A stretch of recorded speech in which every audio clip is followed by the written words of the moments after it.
gonna do a video here. Hopefully something's wrong with the app to see what the preview is, what I'm looking at here, but I haven't done a video. I might have done one last week, but it wasn't logging. But I'll show you this. This is what we've been cutting here. Hopefully you can see that. And this is really helpful for me. Don't mind that. I may have mailed a package to the governor. I didn't cross over the property line. But this is really helpful. I use it tracking. Some of it I didn't have it going up here, but anyways, we are getting to the other end of this job. I don't know, I haven't done one of these in the cab ones for a little while, so hopefully the audio is good. We are getting close to finishing up this job. I could go back to the app and show you what we have left. So it's all fuzzy there, but we have this little area. Most of this is a buffer, so there's not a whole lot of wood in here. This road goes down through, and so I'm gonna cut in here and go along the property line, kind of work it that way. I already did that up a little further, so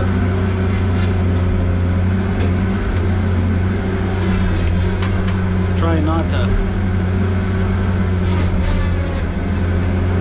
hit any rocks. I just rotated the teeth, so I'd really like not to hit any rocks. There's a lot of ferns here too, which makes it kind of hard to see if there's any rocks or anything you don't want to hit with the disc. So I guess this will be kind of just kind of a vlog, kind of talking, chit-chatting as we go here. So one of the things I'm doing right here is I'd like to not block off the road here. So I'm going to lay the wood kind of like this. This is some old woods road, and I can drive down it, which is nice. It's kind of handy because this gets long to come back out to the yard. I drive in this from another way. So we're just kind of cleaning things up here as we go along, trying to scrape out the corners. Let's see. It's been, I think this is the third full week and fourth week that I got the new disc on the buncher, and no problems with it. You know, it's a little hard to tell once you've had it for a little while, the difference, but it's better than the old one.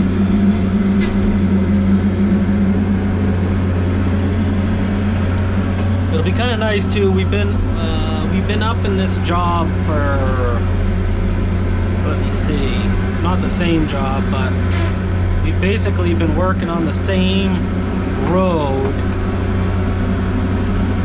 in the same town since last October, which it's kind of nice. You don't have to move around, and it saves you a bunch of low bedding and, you know, and whatnot. But I kind of forget, one of the reasons why I like this job is because we get to see a bunch of different parts of the state, different roads, and just places that never really would see if we weren't working there, and I really enjoy that. And it just kind of it's something new. So I actually picked up a job.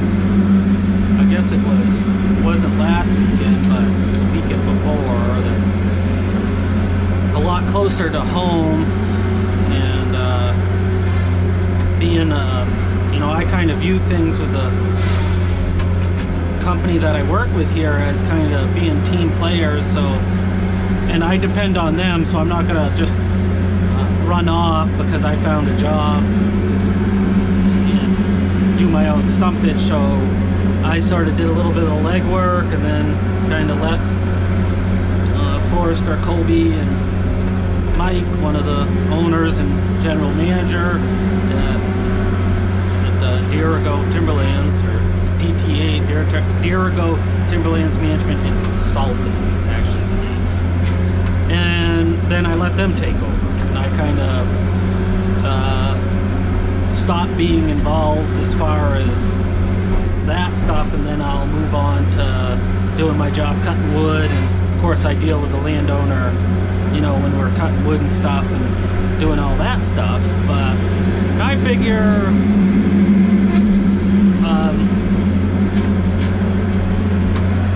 it's, you know, maybe I'm wrong, but either way, it's the way I do things. I figure that I trust Mike, who runs the show, and some of the other people involved, and that in the long run it'll pay off better for me just to be a team player and, you know, bring stuff to them and, you know, not be greedy and try to get everything I can out of every little deal that I find. And I think that builds a good relationship. I know it would for me. It's fun too. I enjoy, I guess on the other side of things, I enjoy looking for jobs and doing the networking and scheming, how we can do things different, and you know, how we could bring more to Dirigo that doesn't even have to do with me. That's, I think it's fun. I like that. And so it's not my job, I don't have to do it, but I like it. And I guess also as far as like finding stumpage, which is finding woodlots that come to me and not to them, the benefit for me is I don't like dealing with the paperwork. I don't like dealing with paying the stumpage. I don't like dealing with the property lines, whether there's resource protection or shoreline zoning or any of those types of things. I don't like dealing with that. And so that's a stress that if I pass it on, I don't have to deal with it. So that is worth something, and I can focus on what I'm good at, which is cutting wood. And so I think that unfolds into a good thing. Let's drop that one. I got it's not, for a few minutes I thought it was like a switch going bad, but this toggle right here is like, it's attached to a button and it's broke, so it flops around. So I haven't had time to look, but I maybe take this right out and switch, because these buttons do nothing and it would do the same thing. So, but anyways, yeah, so that's how I'm kind of looking at things. And I did a little bit of my own stumpage. It was a couple of years ago now. Maybe like 4 or 5 months, I had some of my own stumpage lined up. You know, wood prices wood business was a lot different then. And it was a good little experiment where I did my own stumpage for, you know, a little bit. It didn't work for Dirigo, and kind of realized by the fall I had bought this buncher and I was cutting more wood, so I just kind of realized that it wasn't worth the extra stress. So, and then I was probably costing me more money just from time and stress. Well, you know, if you have too much stress, you start to maybe make some decisions that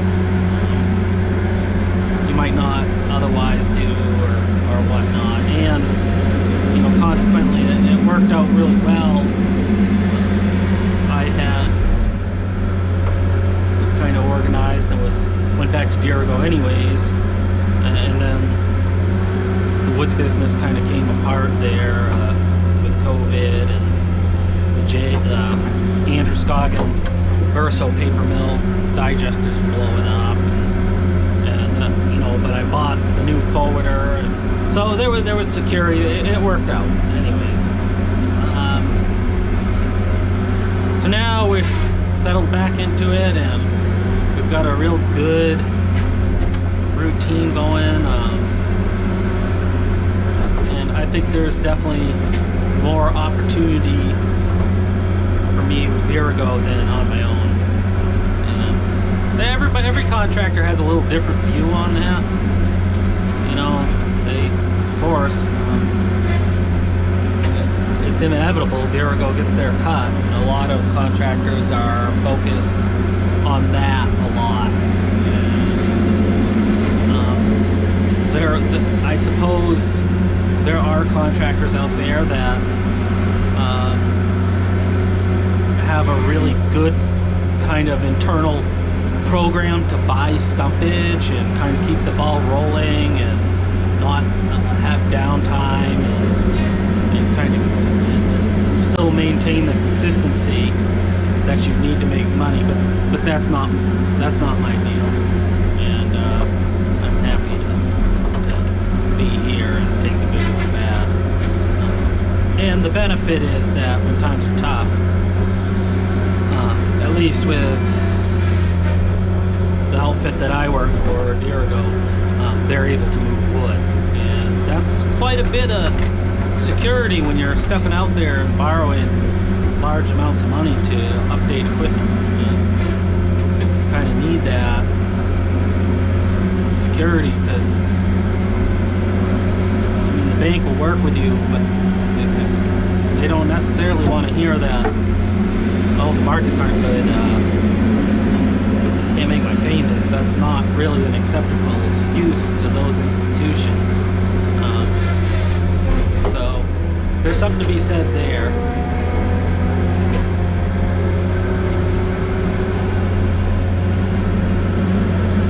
So it's what is it? It's August. Well, I think it's the 23rd, 4th, 5th, maybe 25th or 6th. So the next job's actually pretty good. I was surprised. You know, it's nothing like super gravy, but it's all hardwood, a good amount of firewood. There's some scattered decent oak in it, which is good. I think oak's doing pretty decent right now for us. And so Colby got contract signed. He's got to just mark the property lines. I went over with timber on Saturday and just walked around a little more. There's some resemblance of old property lines, so it's not going to be that hard to figure out. It goes down to a pretty well-known lake, so there's some shoreline zoning stuff that we probably won't really even get into it too much, but we'll have to watch it. That's part of the benefit of having Colby and Forrester involved. It takes that pressure off me. And the thing over there, this isn't really, it's a real flat kind of ground, but there's no, the ferns aren't everywhere. Like, the ferns right here aren't bad, but this whole piece has really thick vegetation, and running the buncher, that's when it gets hard. You get all those ferns to see if there's any landmines or rocks poking around to hit with the buncher. Over there's like no vegetation, so that's kind of nice. It's rocky, but there's no vegetation. Which is a lot of times, most of the time when you hit something with this, it's because you can't see it.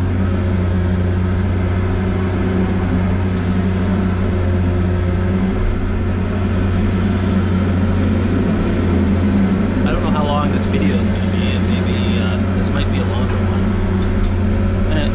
that'll bring me back to, it gets so hard, I get distracted. I do pretty good for a few weeks, I'll do a video, you know, a couple videos a week pretty consistently, and then I'll go a couple weeks not do any or one or something. But I was talking to Wes. Jeez, these rocks are rough on the old bottom there. Talking to Wes, and Wes had showed some interest, and I have this headband on with a GoPro, and he had expressed interest of strapping it on him while he's running the forwarder, and he wanted to edit the video too. I don't know if he has the stuff to do it, but that could be kind of fun. So something maybe a little different for you guys coming up. Be interesting to see his version of you know, editing a YouTube video. And I guess I really haven't, you know, done anything where I've stuck the GoPro in with him. It's always just kind of with me.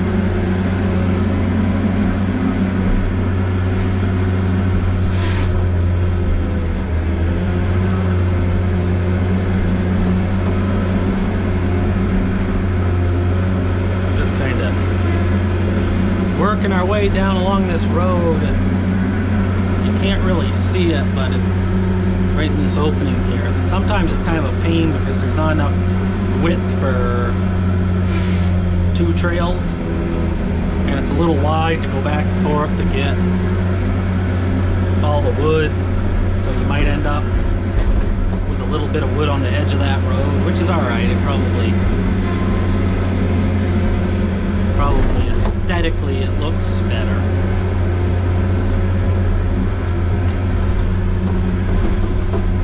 And aesthetics, although it's not really forestry, it's an important part to stumpage, so that, you know, the job looks neat, clean, and put together.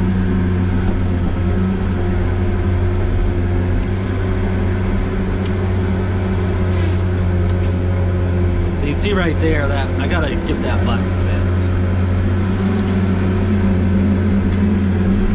Right there too. This button gets held up and makes the grab arms not go right. And what I've learned ever since I bent the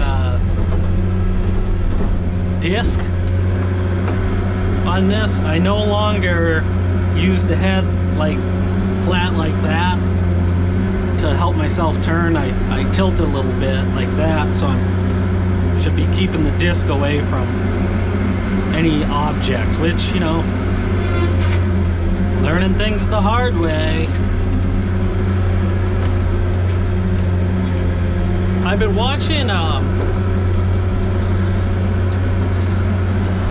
the daily, I think the name of the channel is the Daily Logger, and I don't know if he said his name, but I think he works out in like Washington, or it's somewhere out in the Pacific Northwest, and he runs an 870 tire pad, and does a lot of bunching videos and talks about how he does it, and he's got a lot of time in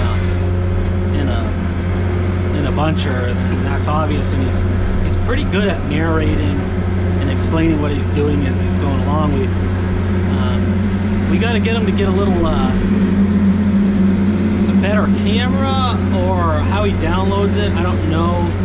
It doesn't look like the quality's that bad, but obviously either when it gets uploaded or the camera, it's only uploading like 480 pixel. If we get him to get like a 720 or a 1080p, the quality of the videos would be a lot better,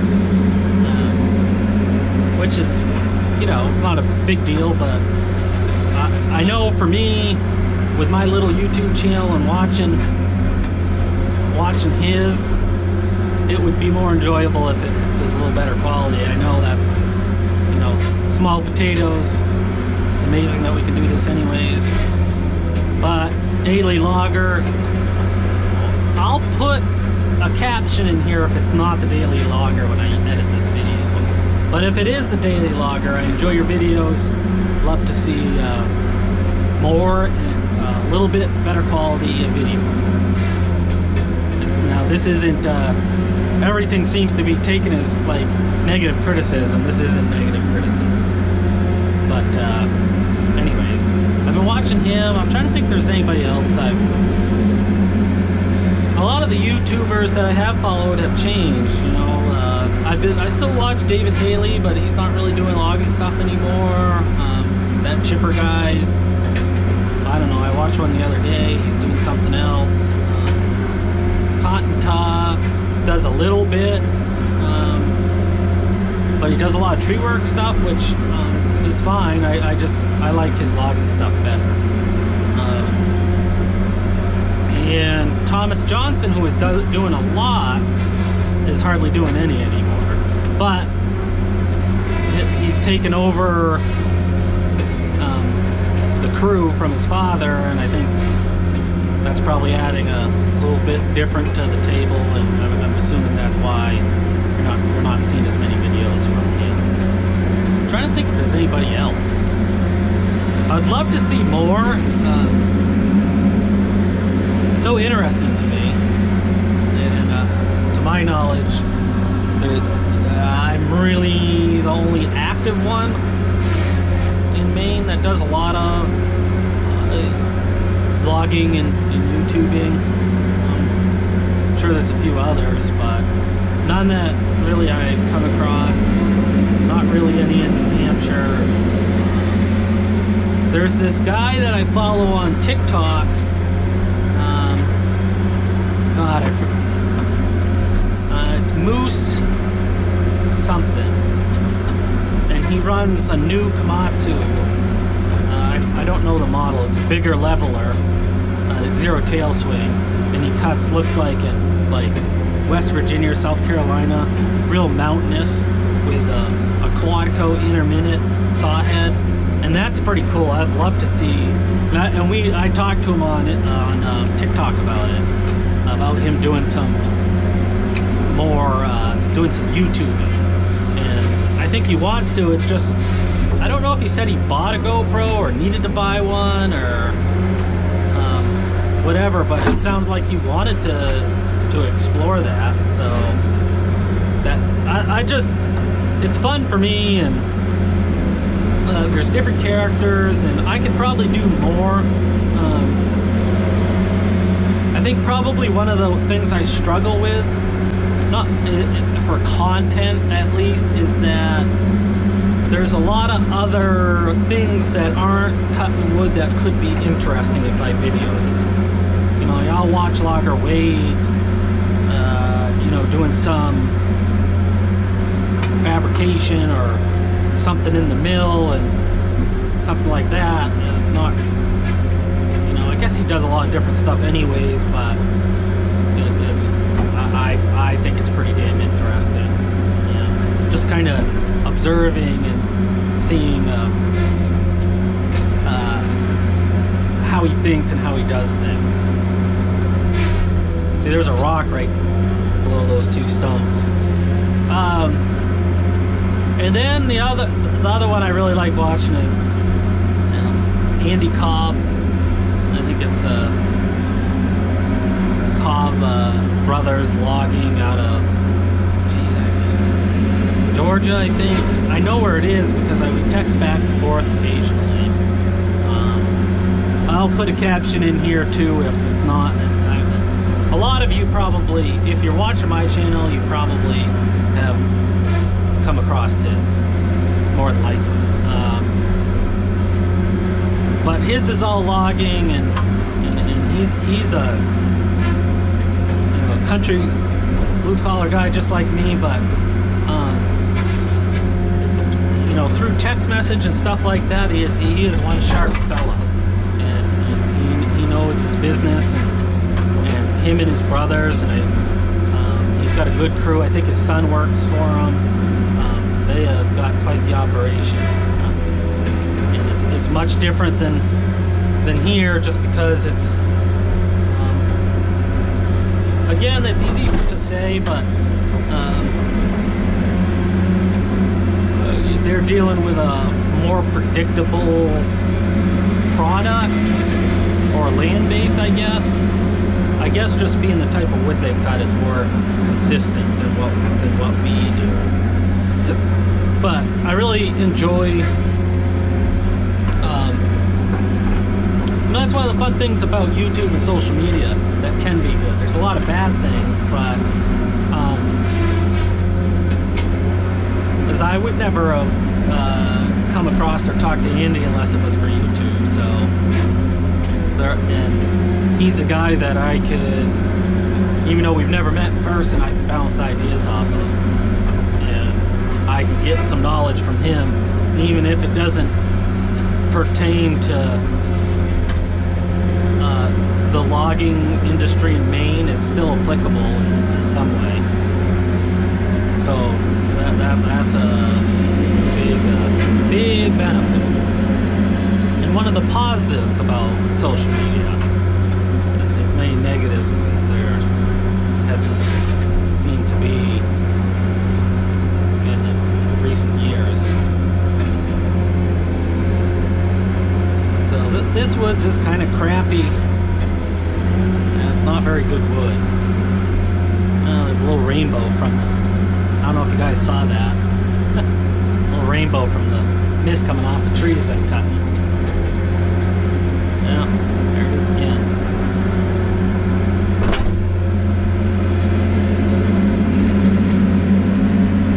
It's,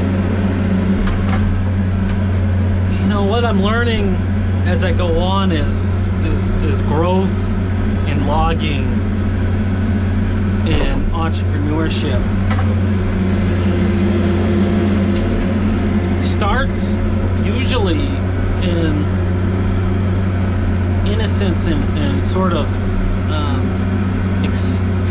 blind excitement for this, or it did for me, and you can lose it along the way.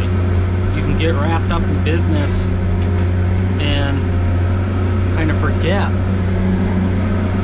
why you liked what you do so much. And so I think in recent years I've been spending a fair amount of time getting back to realizing how lucky I am. And that it's just money. And if you are an entrepreneur and really like what you do, you're probably always going to continue to want to grow in some fashion, whether it's better equipment or new equipment or more equipment, or just being better at what you do. And I think for me, the only one that's ever gotten in the way of just making sure where the ribbons are. The only thing that's ever gotten in the way of me growing is me worrying about money and what if scenarios. And come to find out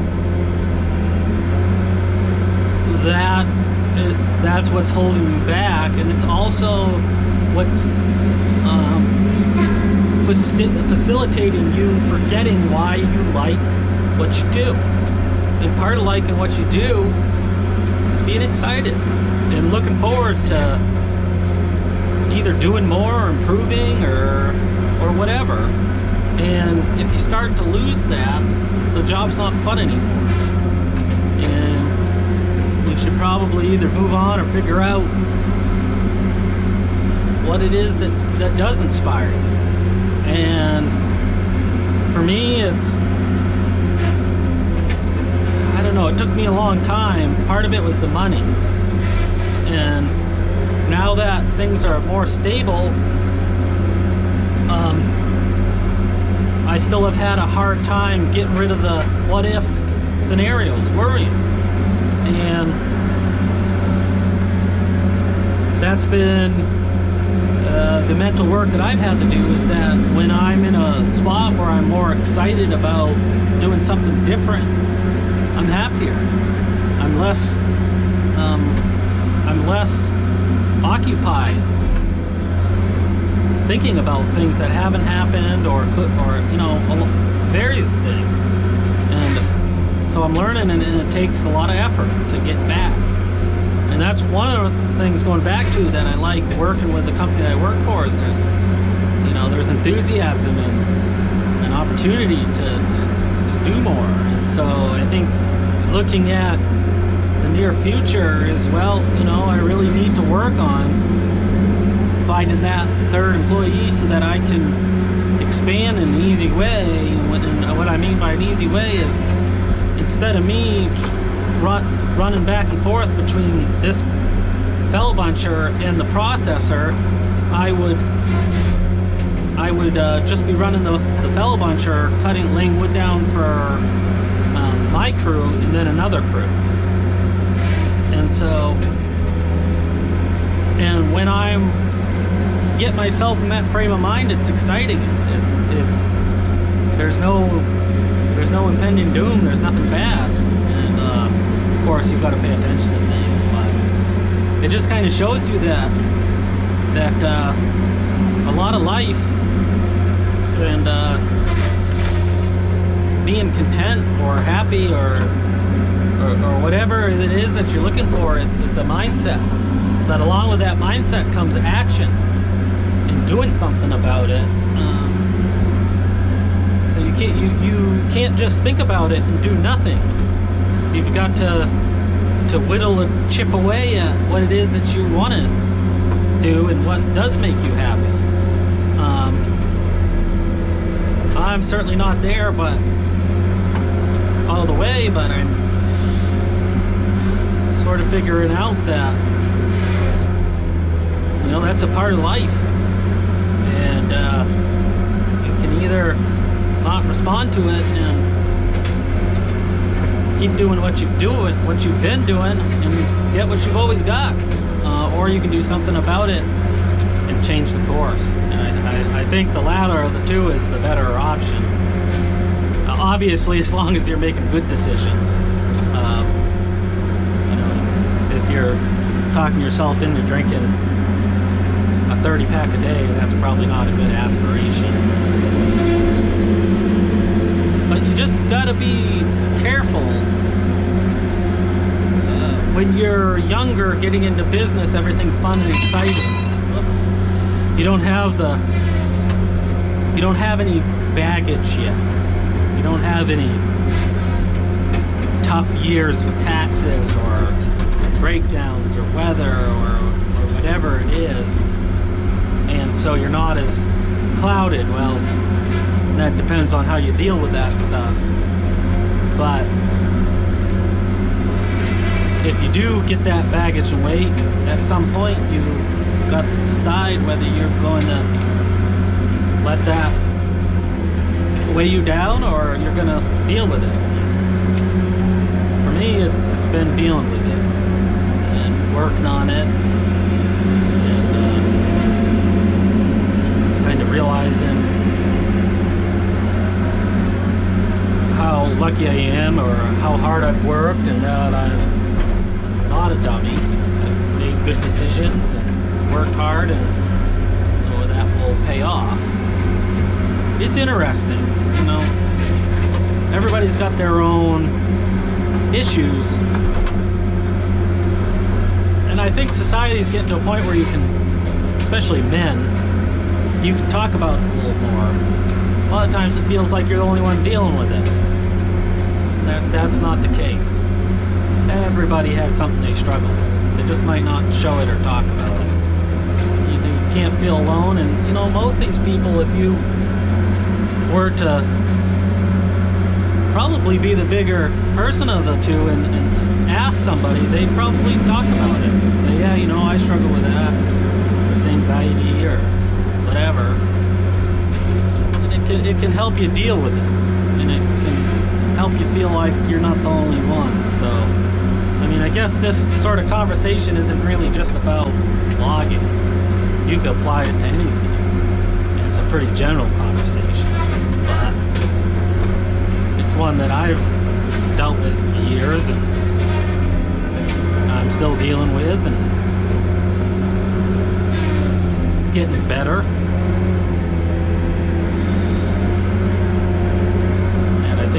important to feel like you can talk about it if you need to. Well, I didn't see this video taken this direction. I don't know what y'all will think about it. Maybe they'd be annoyed. That's but I think I do think it's important.